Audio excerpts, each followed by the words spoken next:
palagi bang sumasakit ang likod mo? Well, ito yung kailangan mo. Itong Magic Back Support. Ganito po yung itsura niya. Ayan. So, may 3 layers na po tayo dito para sa kanyang adjustment. Ayan. Tatanggalin muna natin siya. Ganyan. So, ayan siya. Ganito siya. Okay. So, ito yung first layer niya, second layer, and third layer. So, dito naman, yung pang-support lang niya. So, ito, ilalagay din siya dito. Ayan. So, ayan siya.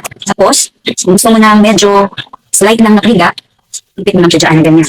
Kung gusto mo naman siya medyo curve ng konti, lalagay mo dito sa pangalawang adjustment niya. At kung gusto mo talagang medyo ganito na yung curve niya, dito ka na sa pangatlong adjustment niya na level.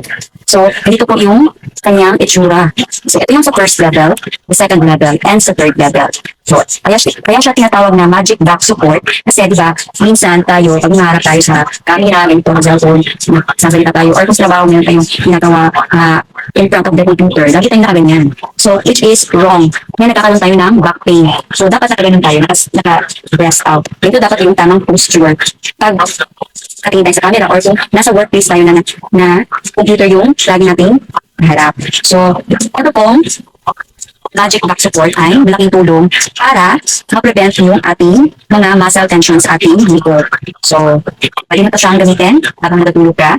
At least, kung pa-relax mo before bedtime. Or kahit na hanggang sa nakatulog ka na, pwede. Ito po, matagal ko na po nagamit ito, no? Pag sumasakit talaga yung likod ko, ito po talaga yung ginagamit ko yan. Kita niyo yan siya, meron siyang parang mga bilog-bilog po, ayan. So, ito yung parang tinutusok yung likod mo. So, ito yung nag-aalis ng back pain. Ito yun siya.